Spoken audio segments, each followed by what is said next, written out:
हमारे हार्ट, हमारे दिल के अंदर 4 वाल्व होते हैं। ये वाल्व एक तरफ से समझिए कि दरवाजे की तरह होते हैं जो एक ही तरफ खुलते हैं और दूसरी तरफ बंद हो जाते हैं।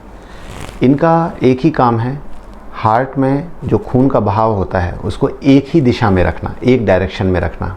अगर वो वापस जाने की कोशिश करते हैं तो ये वाल्व बंद हो जाते हैं।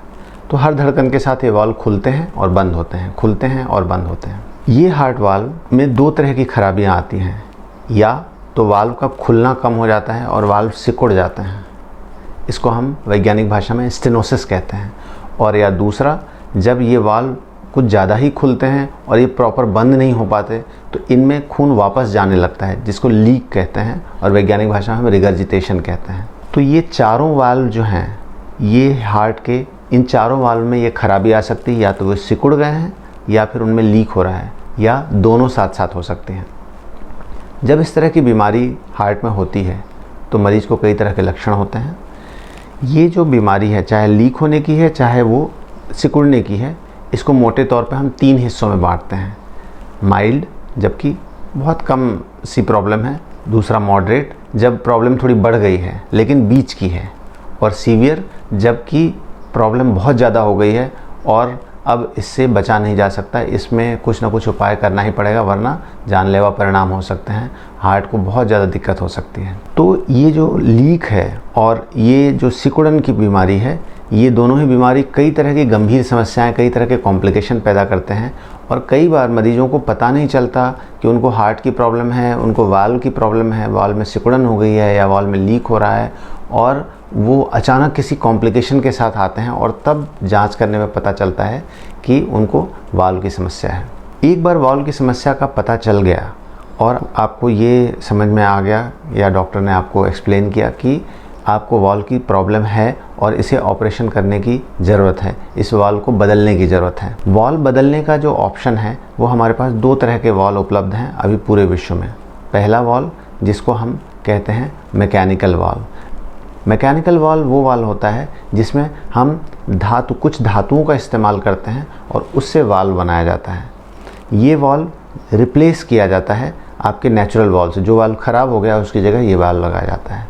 और दूसरा, जिसे हम टिश्यू वाल्व या बायोप्रोस्थेटिक वाल्व कहते हैं, इसमें हम जानवरों के हार्ट के कुछ हिस्से लेते हैं, या तो वाल्व लेते हैं या उसके ऊपर की एक झिल्ली होती है जिसे पेरिकार्डियम कहते हैं, उससे वाल्व बनाया जाता है और उस वाल्व को लगाया जाता है। इसमें कौन सा वाल्व लगाना है, इस विषय में आपको जो सर्जन हैं, जो कार्डियोलॉजिस्ट हैं, जो आपके हार्ट के विशेषज्ञ हैं, उनसे सलाह लेनी चाहिए और वो जैसा सजेस्ट करें उसी हिसाब से वाल्व लगवाना चाहिए।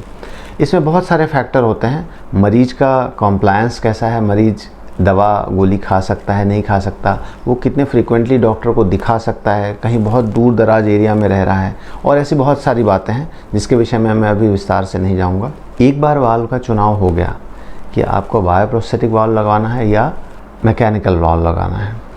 जो धातु का वाल्व है, धातु के वाल्व के साथ कुछ अच्छी बातें हैं और कुछ निगेटिव पॉइंट्स हैं उसके। वाल्व लगवाने से पहले इन पॉइंट्स का जानना आपका बहुत ज़रूरी है। जो धातु का वाल्व होता है, चूँकि वो धातु का बना होता है, हमारे शरीर में जैसे ही वो ब्लड के कांटेक्ट में आता है, खून के कांटेक्ट में आता है, तो उस पर थक्का जमने की टेंडेंसी होती है। और अगर ये थक्का जम गया तो ये थक्का निकलकर हमारे दिमाग में, हमारे शरीर के किसी भी अंग में जा सकता है और उसको नुकसान पहुंचा सकता है। इसलिए जैसे ही हम धातु का वाल्व मरीज के हृदय में आरोपित करते हैं, लगाते हैं, वैसे ही हम उसे खून पतला करने की दवा देना शुरू कर देते हैं। ये जो खून पतला करने की दवा है, ये दवा एक नियत मात्रा होती है, एक नियत समय पर इसे लेना होता है, और वो दवा को हम नागा नहीं कर सकते, उसे बंद नहीं कर सकते बिना डॉक्टर की सलाह के, और उसे जीवन भर खाना पड़ता है। अगर हमने इस दवा को बंद कर दिया तो हमारा खून गाढ़ा हो जाएगा और उससे वाल्व में थक्का जम जाएगा और कॉम्प्लिकेशंस हो सकते हैं, हमारा वाल्व बंद हो सकता है। ठीक उसी तरह अगर दवा की मात्रा ज़रूरत से ज़्यादा हुई तो खून बहुत ज़्यादा पतला हो सकता है और उस वजह से हमें कई तरह के ब्लीडिंग कॉम्प्लिकेशंस हो सकते हैं। तो इस दवा को, जो खून पतला करने की दवा आपको प्रिस्क्राइब की जाएगी, उसे नियमित समय पर नियत मात्रा में लेना है, अच्छी तरह समझ के लेना है। बीच बीच में हमें ये देखते रहना है कि वो हम जो दवा ले रहे हैं वो ठीक ले रहे हैं कि नहीं, डॉक्टर को कंसल्ट करते रहना है। यह एक बंधन होता है आपका लाइफ लॉन्ग, जीवन भर आपको ये नियमित चेकअप करवाना पड़ता है। दूसरा जो धातु का वाल्व होता है, इसमें टिक टिक टिक टिक की आवाज़ आती है, हर धड़कन के साथ थोड़ी सी एक साउंड आती है। वो साउंड बहुत तेज़ नहीं होती, लेकिन पेशेंट अगर एकांत में लेटता है, सोता है, तो वो ये महसूस कर सकता है कि वो टिक टिक की आवाज़ आती है। कई मरीजों को इससे थोड़ी असुविधा होती है। तीसरा कि धातु का वाल्व चूँकि धातु का बना होता है, इसलिए इसके लाइफ लॉन्ग चलने की संभावना ज़्यादा होती है। लेकिन अगर दवा गोलियां ढंग से नहीं ली गई, कुछ परहेज बताए जाते हैं और ढंग से नहीं किए गए, तो ये वाल्व भी स्टक हो सकता है, ये वाल्व ख़राब हो सकता है और इसकी वजह से आपको दोबारा ऑपरेशन या कॉम्प्लिकेशंस हो सकते हैं। ठीक इसी तरह जो बायोप्रोस्थेटिक वाल्व हैं, उनके भी कुछ पॉजिटिव और निगेटिव पॉइंट्स हैं, कुछ अच्छी बातें और कुछ बुरी बातें। जो बायोप्रोस्थेटिक वाल्व है, उसका जो पॉजिटिव पॉइंट है वो ये है कि यह खून पतला करने वाली दवा आपको नहीं लेनी पड़ती।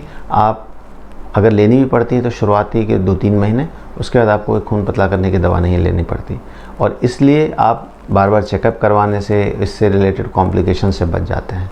लेकिन जो टिश्यू वाल्व है, बायोप्रोस्थेटिक वाल्व है, उसका जो नुकसान है वो ये है कि 8 साल, 10 साल, 15 साल एक नियत समय के बाद, चूँकि ये जानवरों के टिश्यू से बना हुआ है, ये वाल्व ख़राब हो जाता है और उसको फिर से रिप्लेस करने की ज़रूरत पड़ती है, उसको वापस से बदलने की ज़रूरत पड़ती है। तो इसकी एक नियत अवधि है, एक नियत ड्यूरेशन है, जिसके बाद ये वाल्व ख़राब हो जाता है। तो वाल्व रिप्लेसमेंट सर्जरी, वाल्व बदलने की सर्जरी एक ऐसी सर्जरी है जिसके बदलवाने के बाद ऐसा नहीं कि आप जिम्मेदारी से पूरी तरह मुक्त हो जाते हैं। आपको कुछ परहेज बताए जाते हैं, वो जीवन भर रखने पड़ेंगे। डॉक्टर से नियमित जीवन भर चेकअप करवाना पड़ेगा हर 3 महीने के अंतराल पे। उसमें आप बिल्कुल लापरवाही नहीं कर सकते और आपको वो PT-INR के टेस्ट, खून कितना पतला है, कितना गाढ़ा है, ये टेस्ट आपको हर 3 महीने के अंतराल पर जीवन भर करना पड़ेगा। इसमें लापरवाही आपके लिए बहुत प्रॉब्लम कर सकती है, यह आपको समझना है और तभी वाल्व रिप्लेसमेंट के लिए आगे बढ़ना है। उम्मीद करता हूँ वाल्व के बारे में जानकारी आपको लाभकर होगी। अगले वीडियो में हम चर्चा करेंगे PT-INR के बारे में डिटेल में, खून कितना पतला, कितना गाढ़ा, क्यों, कैसे, इन सब विषय में हम चर्चा करेंगे। तब तक के लिए नमस्कार।